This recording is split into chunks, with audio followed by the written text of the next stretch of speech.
Hi, this is video number 2 in leading up to World War One. I enjoyed doing the first one so much this morning that I wanted to go ahead and knock out at least one more, maybe two. Again, my name is Rebecca Pickle. This is quarantine history. We have now been out of school a little over a month. In Mali, it is April 20th. I looked that up. Uh, that's the only way I knew. And this is just something to keep me occupied, also to help my students as they finish out their lessons for the rest of this 9 weeks, because we had just ended at World War One when we left, and so this will lead us from World War One into World War Two, and then I'll do some other type of videos. As usual, I want to make a disclaimer that people's interpretation of history is different. Sometimes people will bend history to fit their agendas, and I'm not one of those people. I try my best to be as factual as I can be. I think history tells us a story if we're willing to listen. And it's one of those things where everyone will interpret something differently. I try to be as honest and unbiased as I can be, and I do not claim to be an expert on any of these issues, as much as I think any history teacher would say. I'm basing this on my readings, my research, and how I've taught it in the past. So if I have made a mistake, and it's very possible that I do, um, just please be kind. Let me know privately, and I will do my best to correct it. I do want to make one statement. In the last video, I did say that Germany had backed Russia during the Crimean War, and that's not correct. Um, Only Britain and France had declared war on Russia during that. I'm going to talk about that again. But I just wanted to clarify that Germany was not backing Russia during the Crimean War. So I want to go back, and this is kind of just a review, and to get us where I think we wanted to be. So after Napoleon had gone through Europe, leaders met in Vienna to decide what to do to fix the problems caused by his rule. The leaders who all met were conservative rulers who wanted Europe to go back how it had been before Napoleon. And what that means is that they wanted the legitimate monarchs to be back in place. And even though Napoleon was considered to be a tyrant by a lot of people, he brought new ideas that a lot of people had never seen before. I mean, they had gone from being in a absolute monarchy, meaning that no one else had power but that monarch, to seeing that there were new ways of doing things. And he whipped these people up into a nationalistic frenzy, and I'll talk about that again in a second, to give them this idea that they could band together and create something new. So even though he was a tyrant, and even though he did have a firm hold on not only France, but these countries that he ruled, he also brought in this idea of change. And this was something that a lot of these countries had never had before. So after Napoleon is exiled, the leaders met, and they wanted Europe to go back to how it had been. And so this meant that any legitimate ruler who had been taken off the throne could now go back. The problem is going to be is that the four countries that are the decision makers in this is Great Britain, Austria, Prussia, and Russia. Now, again, I want you to understand that for the most part, all the leaders in these countries are cousins, or they're related somehow through Queen Victoria. Okay, so these countries will call themselves the Concert of Europe. Napoleon had changed the borders to fit his agenda, and after Napoleon is off of rule, the Concert of Europe and the Congress of Vienna, they do the same thing. They rearrange borders again, and for their part, it's to make it more fair, to make not any one country any bigger than another. But they do it to fit their agendas. They do it to fit their ideas, I guess would be the best way to say it. And that's the problem, is that Great Britain is making decisions about some countries in Europe that they have no idea about what's going on. And so they're dividing up land that had been one in one area or another for thousands of years. And so now we're separating people, and we're separating people that don't have, and making them live with people that they don't have any culture with, and they don't have any.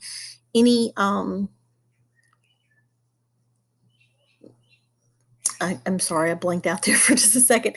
They don't have anything in common with. Um, Under Napoleon, he had whipped them up into a nationalistic view. And nationalism is, on paper, it mimics patriotism awesomely. It's that you're proud of your country, but it goes a lot deeper than that. Nationalism is you against us, or you against them. It is people who have a common culture or language or religion, and it's that we don't want anybody else that doesn't have that same culture around us. And, I think in a lot of ways it can be good and bad. Um, and this is where I'm not going to go into current events, but we do see a lot of that currently in the world right now.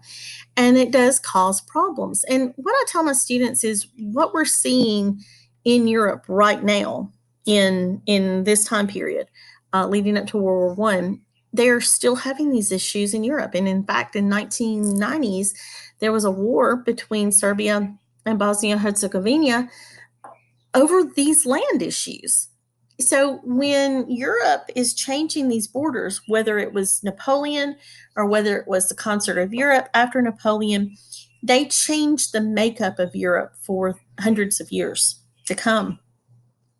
And they changed people's concept of this is not my land and we shouldn't be here, or this was my land before you got here. And so it caused a lot of issues.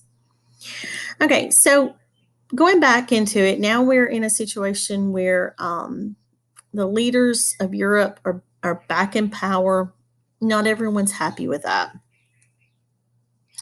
Countries are being forced out of lands that they've lived in for centuries. They will be forced to live in areas where they do not speak the language and they have nothing in common. And they want to live with their own people. And that only makes sense. They want to live with people that they have a common culture with. Isolationism will come into place also here, where it's not my problem. Like, countries will isolate themselves and start saying, well, this country is fighting. We're just going to let them fight because it's not our problem. So this is going to further the nationalism idea, because it's like, well, if you're not going to help, I'll take care of it myself. And as I stated before, the Crimean War is going to be a situation where we have Russia wants to take over the Ottoman Empire, and they want this area right in through here off of the Black Sea as a shipping point. And they want this because it's going to help with their military and with their merchants, with their getting shipments in and out, because the only really port that they have is way up here. And in the 1800s, late 1700s, early 1800s, that's going to take a long time to get through here. And yes, this is a shipping point. It's actually kind of warm water up through here. So they're able to get through here. But the problem is right in through here, right above Great Britain and Scotland, these waters are very treacherous. So it's not easy getting things shipped through here. So if they could control this area and come through here and get their shipping ports better, then they could be a powerhouse, a big empire. Well, this is going to worry France and Great Britain, because if they have this could be a military port also. So the Crimean War will be where Great Britain and Russia will actually, Great Britain and France will actually declare war on Russia. And they had once been an ally, if you'll remember. So the Crimean War is going to destroy the Allies. Um, Russia has tried to take over the Ottoman Empire for land and a shipping port. Germany will begin their isolationism ideas, separating into their Germanic kingdoms. Austria will not take any sides and will be excluded from any other meetings and any other decisions. Prussia will end during this time period, and this will combine all their Germanic kingdoms and other ethnic groups into one country now called German Empire. This does start their German first ideas, and it will create a German only country. But then they also will begin taking over countries that had been under their territory at one time, and they're going to start making people leave if they weren't German. Okay, so that's going to be a problem that we're going to see into Hitler. All right, and so these were some vocabulary for my kids. We won't get into that. Okay, so we will start seeing allies start to form. France, Great Britain, and Russia will create something called the Triple Entente. Germany, Austria, Hungary, and Italy will form the Triple Alliance. And we're going to start seeing battle lines being drawn even before the first shots are fired. Okay. And we're also going to see countries start building up their military greatly. Now, this is a really good point, and this is what I tell my students. Most countries did not have what we call a standing army, and a standing army is an army that's ready to go to war at any point in time. So they had an army, and they would have an army to protect the borders and protect the king, but they didn't have thousands and thousands of men ready to go to war at any one time, like the United States has now, and as many countries have now. So what we are going to start seeing is that countries will start growing their armies, and that will start other countries then being very nervous, because if I'm next to a country and I see them starting to build an army and they've got 30,000 men or 50,000 men or 100,000 men, I'm going to be worried. What are they doing? Do I need to do that also? So that's going to be an issue also within this time period, where people are going to start building their armies, and it's going to make other countries nervous. Okay, so the Ottoman Empire starts to dissolve. Nations are struggling to support themselves that had been under rule of the Ottoman Empire and other countries. And remember, we just talked about borders changed. And when your borders change, you might have been under the rule of this country, and now you're not under a rule of any country, or you're under a rule of a weaker country, and you need to find a way to support yourselves, or you're struggling and you had never struggled before. So we're going to start seeing now other countries come in and try to take over those countries by force, by revolts, by revolutions. It's just a mess all throughout Europe. Okay, so let me give you an example. Let's say we have country A. Country A has always been under the Hungarian flag or the Ottoman Empire flag. And now the Ottoman Empire has dissolved and they have no ruler. So it's going to be very easy for, say, Austria or Germany or Russia or France to come in and take over country A, because there's not a strong ruler in place, or they have no ruler, or they have no support system. So this is the problem that we're going to see all through Europe. These little countries that had been part of the Ottoman Empire are starting to dissolve, and they have no one to take care of them. Okay, and I hope that made that kind of clear. If I didn't, I can come back and clear that up. Okay, so here's the problem with what's happening in Europe at this point in time. Let me go back to my map and let you see. I have no idea how long my video is at this point, but we're going to go with it. Okay, so if you can take a look and see, and I'll try to see if I can expand this just a little bit. Okay, so we have, this is about 1914. And so you can go back and you can look at a map of Europe pre-World War One, and I can kind of show you where this is on this map, even though it doesn't locate it. Okay, so Hungary and the Russian Empire, a lot of the countries under the Hungarian rule before the Austro and Hungarian Empire combined, they were what we would call Slavic countries. And Slavic countries are related, and they're closely related to Russia. So, under the Hungarian flag, before Austria and Hungary combined, there were a lot of countries that Hungary had control over that were common in culture and language and religion, but it was close enough to be okay. And one of those countries was Bosnia. Now, Bosnia and Serbia, and pretty much all of these little countries right in through here, had been part of the Ottoman Empire at one point. And a lot of the Ottoman Empire, not all of them, but a lot of the Ottoman Empire did have Slavic roots. Okay, so they had things in common with Russia. When Austria and Hungary combined, they're going to take over countries that had been all part of this big kingdom at one point in time, but now had been separated due to this cohabitation between Austria and Hungary. Okay, if that makes sense. All right, so let me go back to here.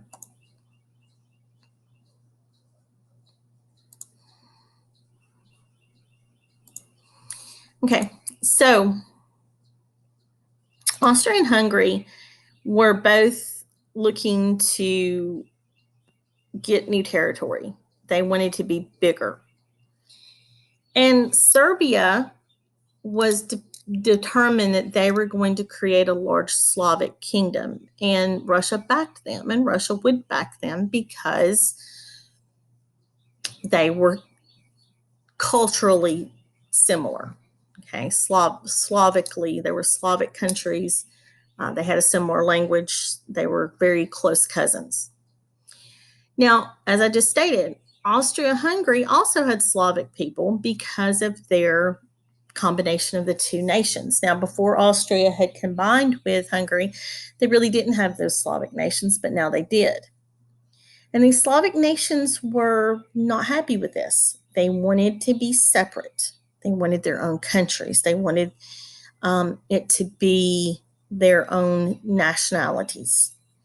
So Austria Hungary were determined to keep Serbia from gaining any land. So the Archduke of Austria, he and his wife, Sophia, were visiting the Bosnian city of Sarajevo. Now, again, Bosnia and Serbia had kind of been all together at one point. And so there were a Serbian terrorist organization called the Black Hand that had people from Bosnia involved in them because they wanted to be part of Serbia. Okay, so it was a combination of Serbian national citizens and Bosnian national citizens, but they were out of Serbia, the country of Serbia. And this organization was called the Black Hand. And they wanted Bosnia for themselves, and they wanted Bosnia to be separate from Austria-Hungary, and they wanted them to join Serbia, and then they wanted to create this large Slavic kingdom, and they wanted to do it however they could do it. I mean, they didn't care. So the Black Hand went to Bosnia to assassinate the Archduke. I mean, that was their plan, to assassinate him. And if they couldn't assassinate him, however that they could get their point across, they were okay with. Okay. So they planned to kill Archduke and his wife. I mean, they really didn't care on that subject. I mean, whoever that they needed to kill, they would. So the Archduke is going through a motorcade through the city of Sarajevo, and a bomb is thrown at the Archduke's car, but it bounces off and it hits the car behind him with his security forces in it. So the two of the security men are hurt. They're not hurt badly, but they're taken to the hospital. And the Archduke goes on about his day. Now, I would have gone home, but he decided to go on about his day. I think he went to a luncheon. He visited more people throughout the town. And so he decides that he wants to go and visit the guards in the hospital. Well, I mean, it's 1914, so cars had not been around for very long, and the car that they were in could not reverse. And so there was a blocked road for some reason, and the driver was not able to reverse, and so he was trying to get through the street to get to the hospital. Gavrilo Princip, he was a 19-year-old Bosnian Serb, meaning he was lived in Bosnia, but he was of Serbian nationality. He wanted to be part of Serbia. He was part of the Black Hand. He steps out of a cafe, some people say a building. At any rate, he steps out on the sidewalk and he literally sees the Archduke and his wife sitting in front of him in a car. And so he pulls out his gun and he shoots Sophia, who is pregnant, and then he shoots the Archduke. The Archduke's last words are about Sophia. They're killed fairly instantly, and Gravillo is arrested. Now, this is where the problem is going to set in. Austria-Hungary is not sure if the government had been involved, if Serbia had been involved in the assassination. Serbia never really said yes or no. I mean, they knew that Serbia was mad about what was going on. And the Serbian government said, yeah, well, it is what it is. If we didn't do it, we did it. If we did, it was justified. So Austria-Hungary wanted to retaliate and they wanted to attack Serbia. But if they attacked Serbia, they wondered, would Russia come to Serbia's aid? Because remember, Russia backed Serbia on this huge Slavic kingdom that they wanted to build. Because if Serbia can build this Slavic kingdom, guess who they're going to be allies with? Russia, because Russia is also a Slavic country. So Austria-Hungary goes to Germany and they ask, will you back us if we go to war? And Germany says, yes, we will back you. Emperor Wilhelm II, who is a grandson of Queen Victoria, so he is cousins to the King of England and to the Tsar's wife in Russia, responds to Austria with support, and they give them what's considered a blank check, meaning that they could rely on Germany for their full support, military, weapons, money, whatever they need. And this is picture of the Tsar and George V. If you can see that they look very similar. They're cousins through, they are related. They're not first cousins.